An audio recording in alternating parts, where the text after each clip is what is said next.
Oi, welcome back to another video on the channel. It's been a hot minute since we've done one of these update videos. We've gotten small updates here and there these past 7 days, and just to touch on that real quick, the biggest changes we saw that had to do with gameplay was the addition of the short kickoff, and it didn't last long as it pretty much made the game unplayable online because that's all people really did, as it was super hard to counter. They ended up reverting that, and apparently they'll be reworking it and bringing it back out at a later time. Me personally, short kickoffs I think should stay out of the game in general, but it is what it is. I wouldn't mind though the short line dropouts, as that's what's really common in the game today, not the short kickoff. As long as there's a way to do it in the game, it'll always be exploited in my opinion, so we'll probably better without the short kickoff. As for the most recent update, it was a pretty chunky list to go through and sort out, and we will start with things that we can check out here in the main menu.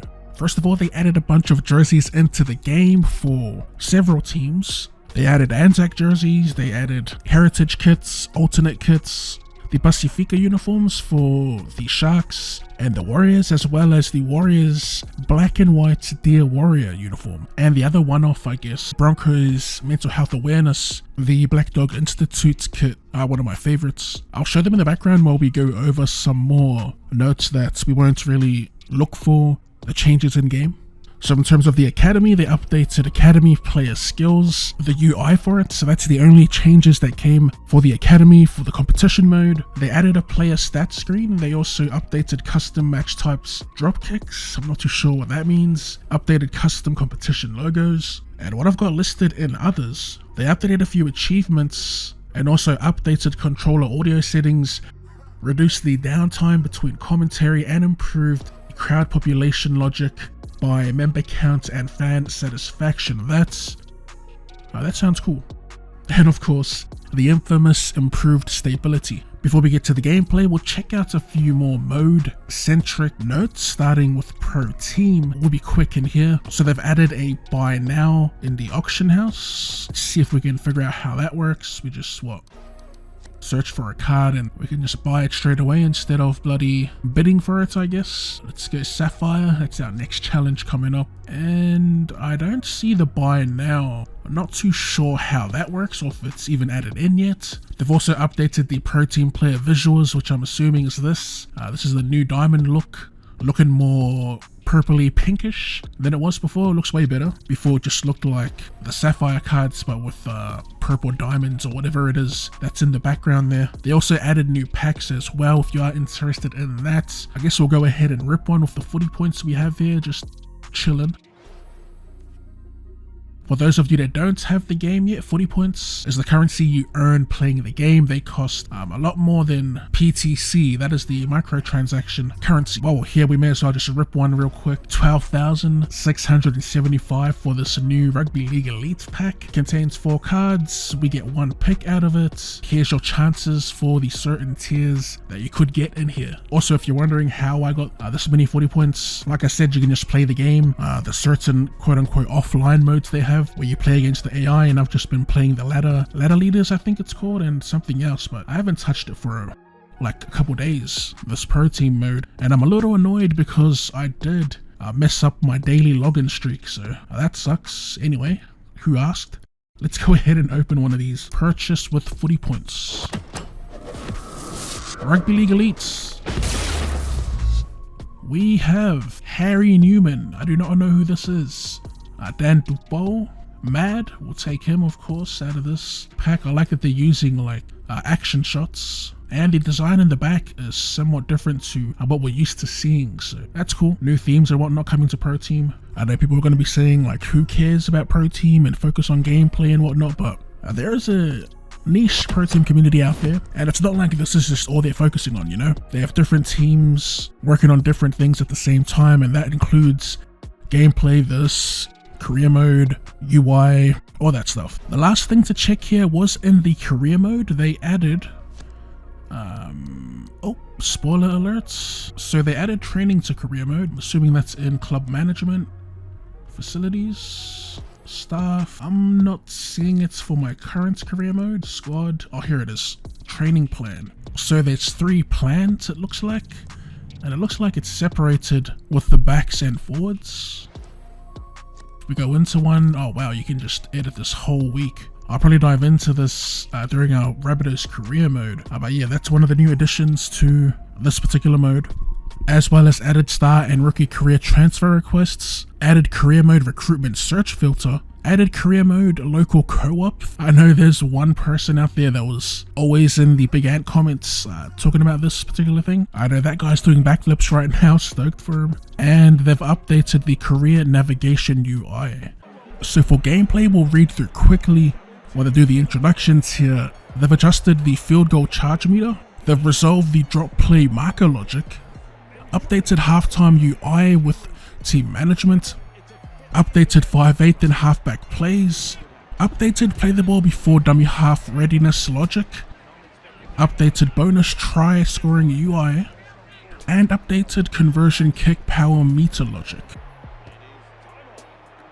I'm not gonna lie, some of those points I'm not too sure exactly what it is that's been addressed. But most of the things here we can test during play here. And the first is the conversion kick power meter logic. We can also keep an eye on the ruck during play. And I'll point out a few things myself that still needs to be addressed when it comes to gameplay in particular. Things that I feel should be top priority when it comes to gameplay improvements. As we do crack the line here and pop a fend. Into the corner we go, so we'll be able to test this conversion power logic. I'm assuming it has to do with getting in the red zone of the power meter. That's the thing with these updates, they don't really specify what exactly is being addressed, like a few of these other points here, which we'll dive into. But yeah, previously when you hit the red, you'd miss, I'm assuming, even close to the red, and we didn't get too close to the red, so that was kind of a poor attempt at testing. Some of the other patch notes that stand out was the updated 5/8 and halfback plays. Again, I'm not too sure what they mean by that. Actually, that's the only one that's too vague, I guess. Like, what plays in particular? Is it actual set plays? Is it positioning? The game at the moment just feels like any other game. Our passes are looking a little crispier, but I'm not too sure that has anything to do with the update. I'm gonna keep trying to hit this play to the right.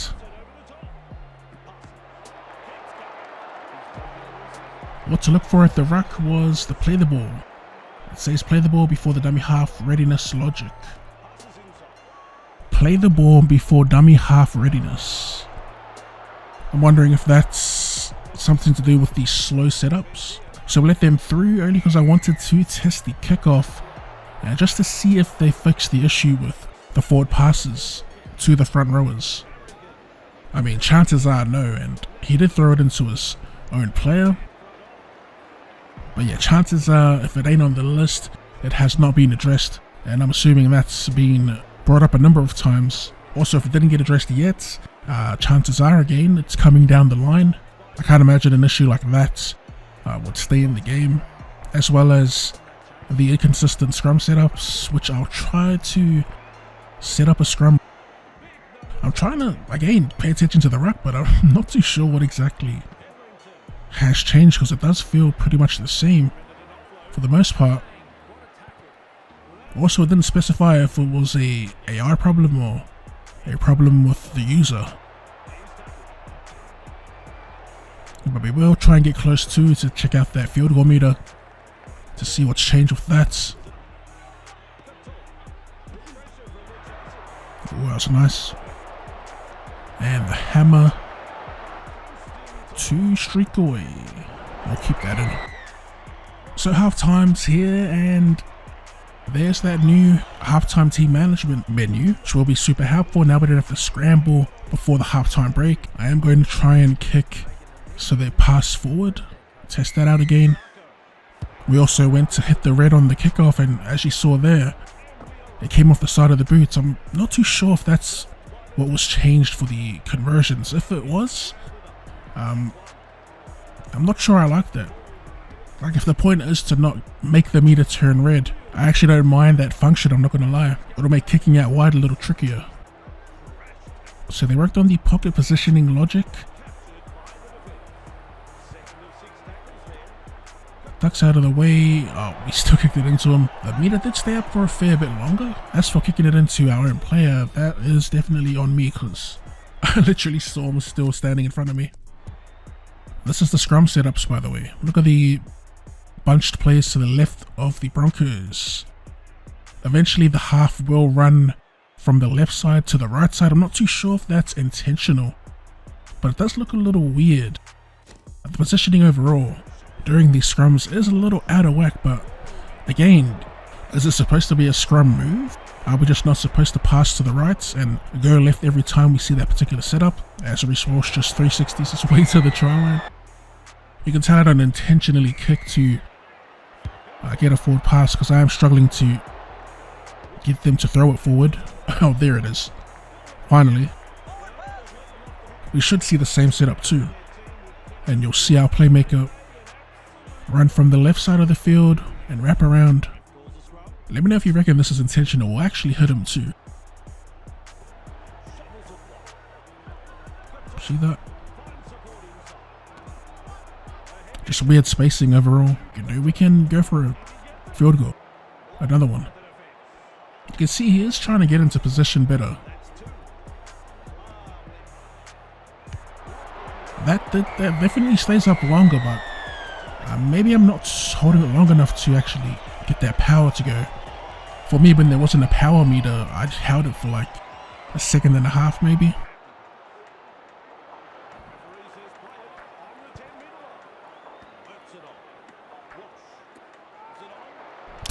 Wow. They actually cooked us though. Yeah. Again, nothing out of the ordinary with the rucks.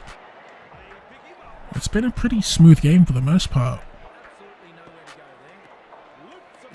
As they shifted again, get stepped again, and a nice offload into another sidestep. This is on pro.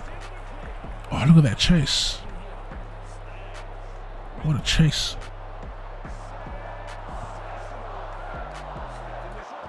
And immediately back out to the wing. It's like they're playing with a bit of urgency.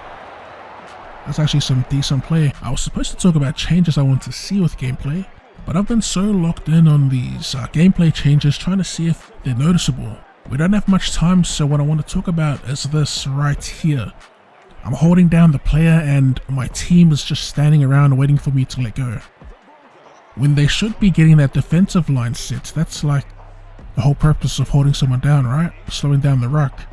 I'll do it again here. See how they briefly just all stop? They should be getting back, getting ready for the next play.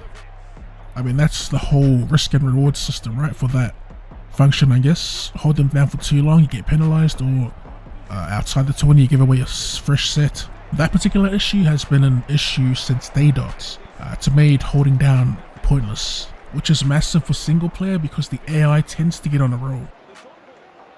With the limited time left, I do want to try and get down to the other end, and I'll hold on to that field goal a little longer, see if it actually activates the power and see if it's slower, stays up longer. Hopefully we can get down there. We try to get too fancy and get stopped.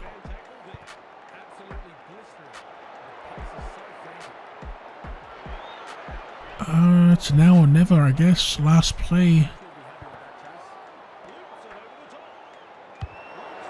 Oh yeah, it does stay. It does stay up for a while, and as soon as it activates, pretty much just let go. The timing, I can see once you get used to it, it'll get super easy. Pretty much training wheels for those that have been struggling with the field goals.